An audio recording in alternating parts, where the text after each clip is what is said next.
Hola a todos y bienvenidos a otro capítulo de Ambiente y Ley, donde hablamos a fondo de lo técnico y lo jurídico de la gestión ambiental de proyectos. Soy Cristian Puente García, abogado litigante, especialista en Derecho Ambiental y director general de Ecoadvice.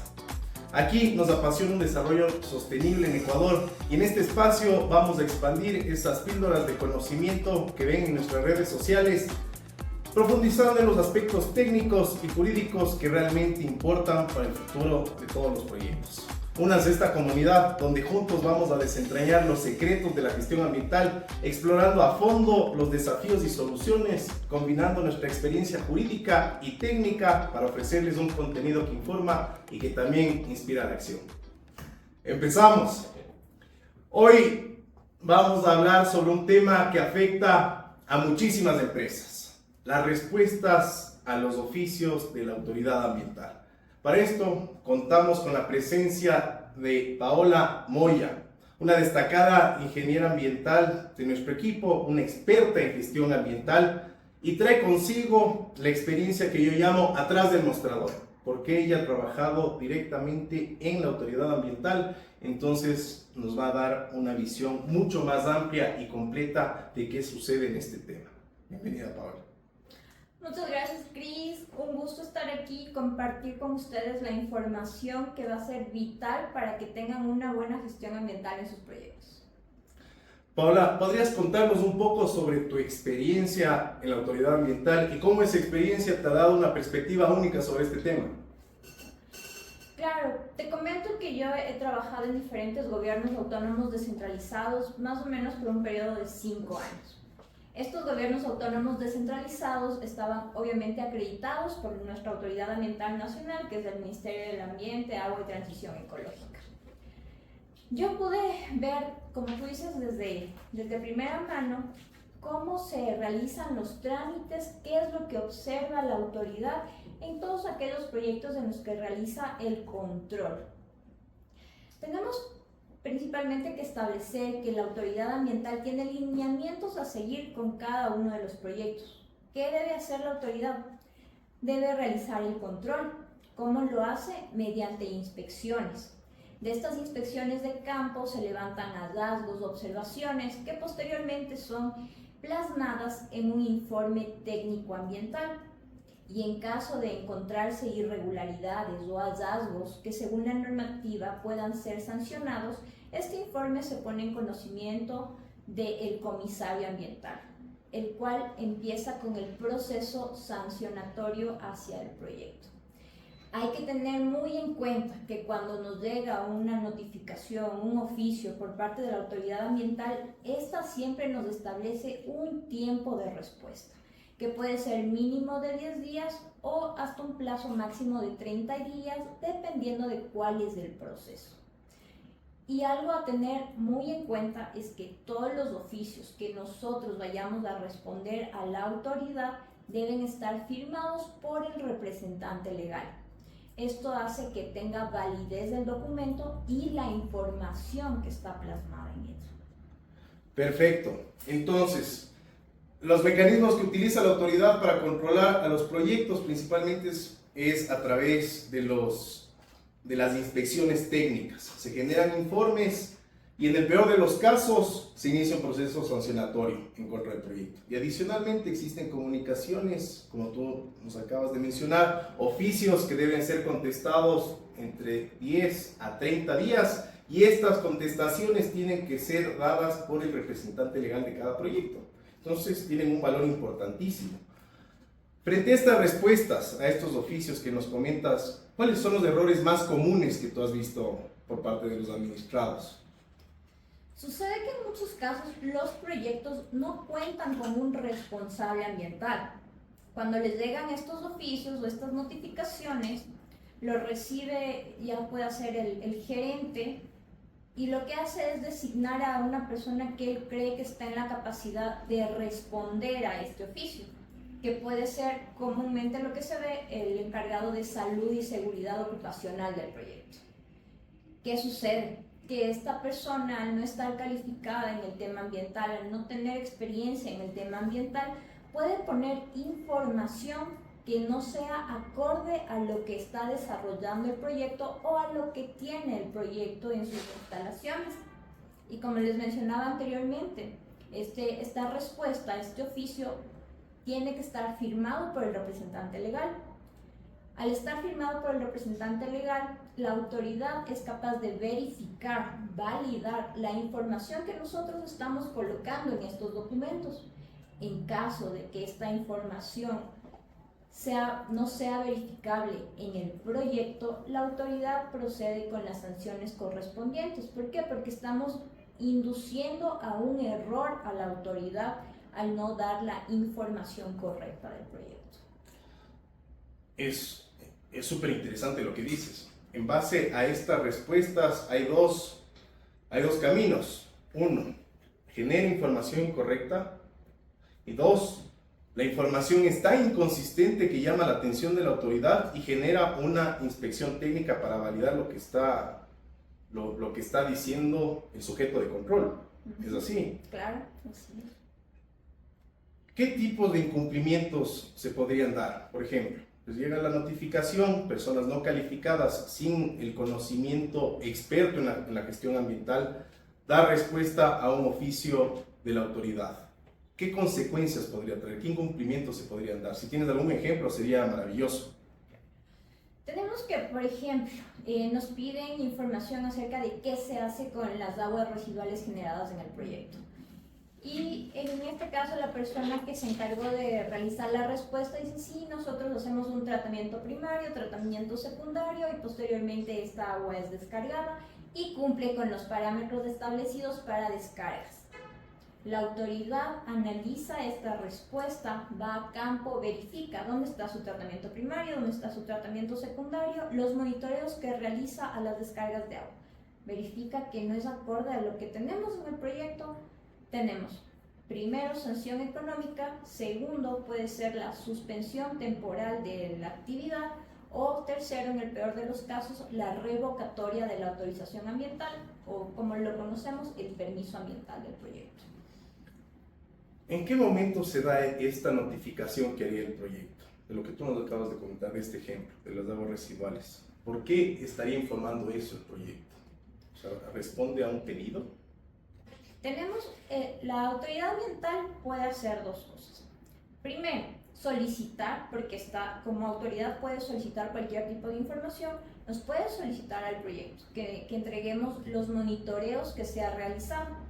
En el caso de agua, según la normativa ambiental, los proyectos que generen descargas hacia el sistema de alcantarillado o hacia algún cuerpo de agua receptor deben realizar monitoreos cada 6 meses. Y esos monitoreos al año, en el informe de gestión ambiental o en las auditorías ambientales o incluso en los informes ambientales de cumplimiento, se debe presentar esta información. Tiene dos mecanismos de autoridad: o solicita o revisa mediante estos informes ambientales de cumplimiento o auditorías, verificando si cumple o no con los parámetros. ¿Y existen casos reales que los proyectos no toman en serio estos informes ambientales de cumplimiento, estos informes de monitoreo? Porque son entregables claves los que estás mencionando. Claro, esto sucede mucho en el tema de registros ambientales. Los registros ambientales son una categoría menor a la licencia ambiental y su medio de monitoreo son los informes ambientales de cumplimiento que se presentan al año de haber obtenido este permiso y posteriormente cada 2 años. Por lo general, las empresas o aquellas personas que tienen su proyecto bajo registro ambiental solo sacan el permiso ambiental y se olvidan de que tienen obligaciones, que tienen un plan de manejo ambiental a aplicar.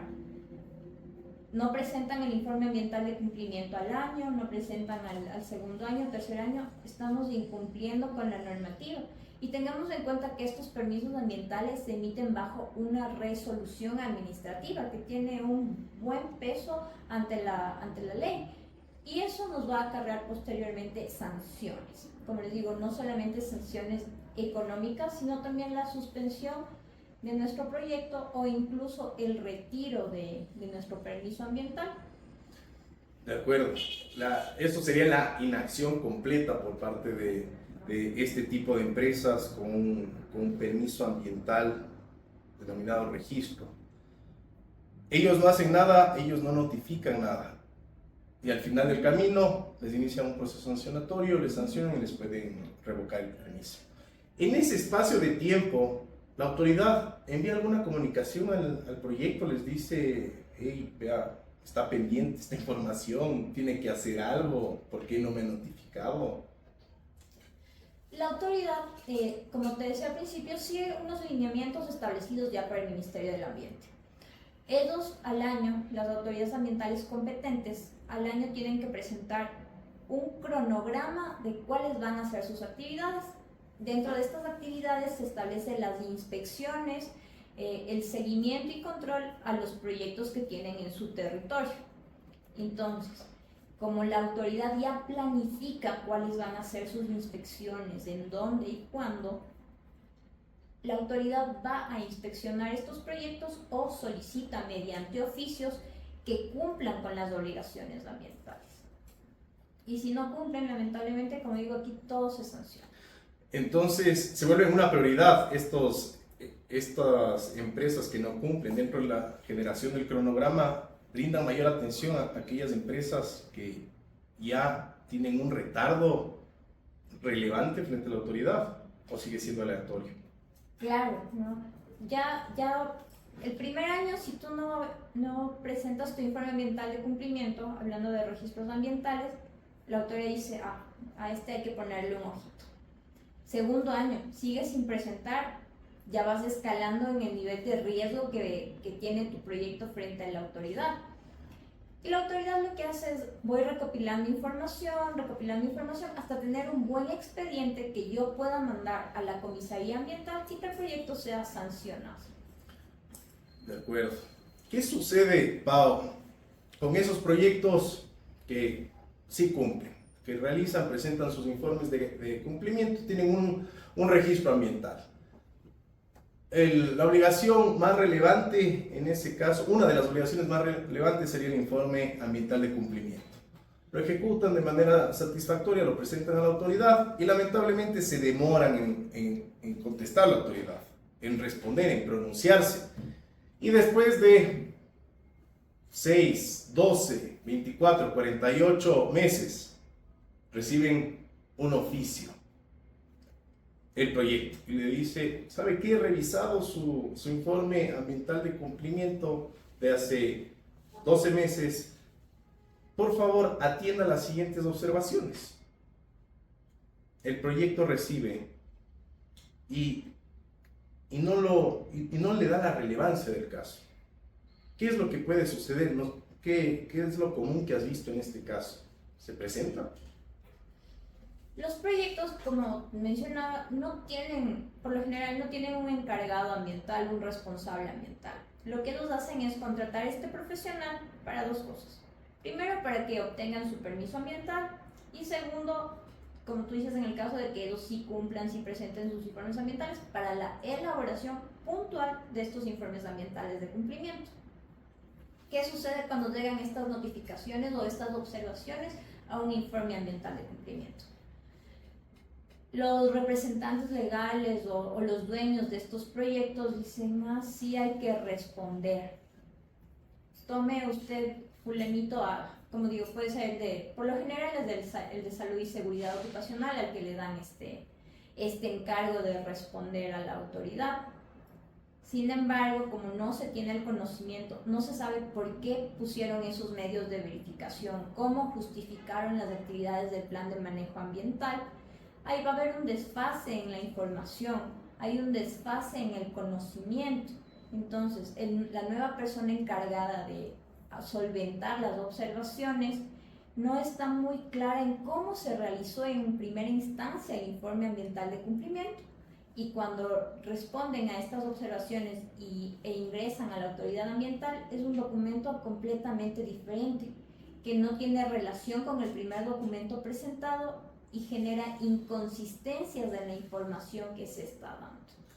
De acuerdo. ¿Y qué recomendación les podrías dar a las empresas o a los responsables de seguridad y salud que tienen la obligación de contestar, o al área, al departamento, o aquella persona que tenga la responsabilidad de contestar los oficios, ¿qué le recomendarías para que se asegure de contestar bien? ¿Cuál es un buen consejo que podrías darles? Lo primero es tener en cuenta que si yo ya tengo mi permiso ambiental, licencia ambiental o registro ambiental, debo establecer un sistema de gestión ambiental y un encargado de este sistema de gestión ambiental. ¿Por qué? Porque esto me permite dar seguimiento a las obligaciones que tengo que cumplir, tanto establecidas en el plan de manejo ambiental, en la normativa ambiental y en la resolución del permiso ambiental. Son tres cosas que se debe tomar en cuenta y esto nos va a permitir hacer un seguimiento. ¿Por qué es importante el seguimiento? Porque hay actividades que son con frecuencia anual, frecuencia semestral, mensual e incluso con frecuencia diaria. Entonces hay alguien que siempre tiene que estar en el proyecto pendiente de que se cumplan cada una de estas actividades para ir recopilando toda esta información que al final tiene que ser presentada a la autoridad ambiental.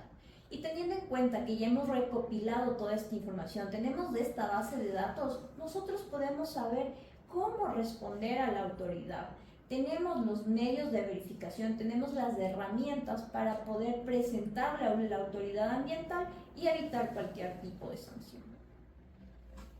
Perfecto. Se necesita un sistema de gestión ambiental, un seguimiento permanente. Para esto se necesita un área específica dentro del proyecto, o es necesario que tenga una asesoría externa o un departamento que se encargue netamente en ambiente, o puede relacionarse con otras áreas. ¿Qué sugieres tú?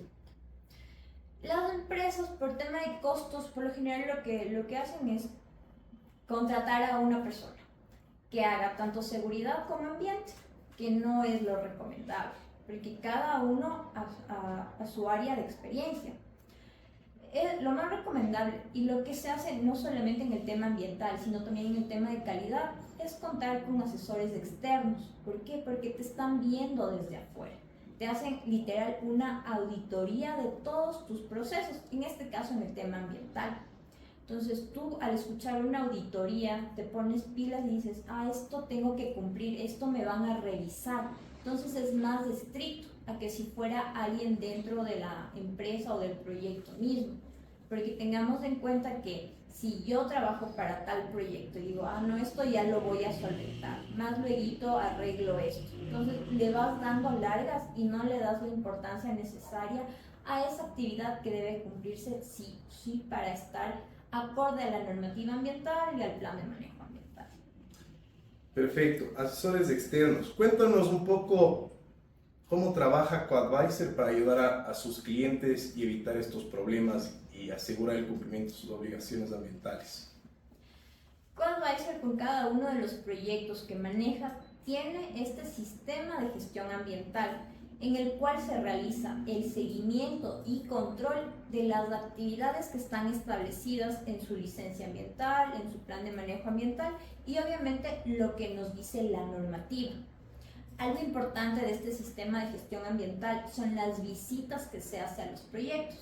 ¿Por qué? Porque esto nos permite conocer a fondo cada uno de los rincones, cada uno de los procesos, cómo se va ejecutando el proyecto. Que tenemos, por ejemplo, en generación de desechos, tenemos de emisiones, generación de aguas residuales, cómo se está manejando, cuáles son los componentes de cada uno de estos procesos.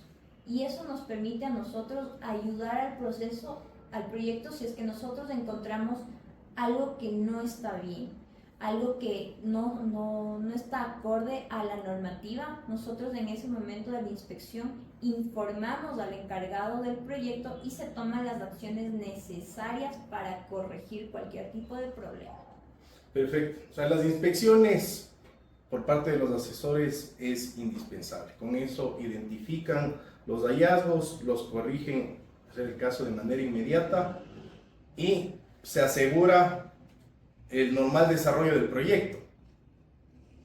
¿Qué sucede si existe reincidencias? Se presenta el caso de que contratan a los asesores, van a realizar las inspecciones técnicas, se levantan los hallazgos, no obstante, el proyecto no acoge las observaciones que hace su asesor privado. ¿Cómo se procede ahí? Nos ha sucedido que hemos evidenciado ciertos incumplimientos. En la primera visita, en la segunda visita. En la segunda visita, si nosotros vemos que son reincidentes en este incumplimiento, lo que hacemos es, junto con los abogados, elaborar un aviso legal. En este aviso legal nosotros ponemos cuál es el hallazgo, cuál es el incumplimiento, cuál es la sanción, ya sea la suspensión del proyecto o la multa económica. Con esto se les da una alerta al proyecto. ¿Por qué? Porque tienen que tomarlo en cuenta para su tema de sanciones. No es algo, la multa económica no es algo que se tome a la ligera. Entonces ahí es cuando los proyectos le ponen un poco más de énfasis en el cumplimiento ambiental. Eso es importante, el apoyo interdisciplinario para combinar fortalezas desde el criterio técnico de los ingenieros ambientales y el respaldo jurídico en caso de reincidencias. De igual manera, la interpretación normativa resulta valiosa para tener ese respaldo por parte de los abogados, verificar el entendimiento pleno de lo que quiere decir la normativa. Justamente me acuerdo de un caso que tuvimos, el expediente y pudimos revisar, donde la autoridad hacía observaciones al proyecto e inducía al proyecto a que se hable sobre una remediación ambiental, es decir, la aceptación tácita de una contaminación ambiental. Evidentemente, desde la visión técnica se entendía que las palabras no trascendían más allá del contexto general del oficio que se estaba dando respuesta. Pero en realidad, la visión de un abogado permitió identificar cuál era el trasfondo de esta comunicación que habría conllevado la aceptación de que el proyecto ha contaminado el suelo, cuestión que no sucedió de ninguna manera. Entonces, el trabajo coordinado entre los ingenieros ambientales y los abogados permite fusionar todas las fortalezas de estas dos áreas de conocimiento y brindar la tranquilidad y el blindaje necesario que necesita cada proyecto. Y bajo ese escenario, Pau, ¿tú cómo ves el futuro de la gestión ambiental en Ecuador? ¿Cuáles crees que son los desafíos emergentes en este campo? En Ecuador estamos ya adoptando algunas normativas que son de carácter internacional, por ejemplo el tema de la medición de huella de carbono. Es algo que ya se está normando y las empresas lo están tomando en cuenta. Esto nos pone en un camino favorable para el cuidado del medio ambiente. Sin embargo, ¿cuál es el desafío? Somos nosotros mismos, las empresas. ¿Por qué? Porque muy pocos le dan la importancia necesaria al tema ambiental, lo ponen en un segundo plano. Hay que tener en cuenta que el tema ambiental no es algo pasajero, es algo que va a ser siempre constante, en lo que se debe invertir y en lo que nos debemos preocupar. Cumpliendo con la normativa podemos ir en un camino que nos ayude a cuidar al medio ambiente y más que todo que las empresas estén enfocadas en el cuidado del medio ambiente que a futuro les va a generar en un ámbito internacional que ellos puedan ser partícipes de esta nueva economía. Es muy valioso todo lo que nos acabas de decir, Pau. En Ecuador, desde la Constitución del 2008, la naturaleza ha tomado un papel protagónico en el país. Y a partir de ello, ha evolucionado muchísimo más la normativa ambiental. Hemos tenido muchísimos años de educación ambiental, donde el Estado ha permitido que los proyectos se familiaricen con las obligaciones ambientales, con el cumplimiento irrestricto de la normativa ambiental, de la importancia que tiene el respeto al medio ambiente. Ahora nos encontramos en un momento de mayor trascendencia, donde se busca el control de puntos más delicados que trascienden en el cambio climático del planeta, como son las emisiones de carbono. Entonces es importante que cada uno de los proyectos, sin importar la dimensión, no se trata de ser una actividad productiva gigantesca o multinacional para cumplir con las obligaciones ambientales, porque en cada uno está el cambio, en cada uno está la posibilidad de cuidar el medio ambiente y tener un futuro sostenible que permita a las generaciones futuras disfrutar de este planeta. Pau, ¿tienes, antes de que nos despidamos, algún mensaje final, algo que nos quieras decir? Pues que a todos los que tienen empresas o alguna actividad económica que esté regularizada, por favor darle la importancia necesaria, contar con el profesional o los profesionales que puedan ayudar a que su proyecto cumpla con la normativa ambiental y así evitar sanciones, especialmente económicas, a futuro. Muchísimas gracias, Pau. Así llegamos al final de otro episodio de Ambiente y Ley, donde hablamos a fondo de lo jurídico y lo técnico de la gestión ambiental de proyectos. Esperamos que esta conversación haya sido de su interés y les hayamos brindado información valiosa que beneficie sus proyectos. Les invitamos a que nos sigan en nuestras redes sociales y nos vemos la próxima semana aquí en Ambiente y Ley. Un abrazo. Gracias. Ahí, chao.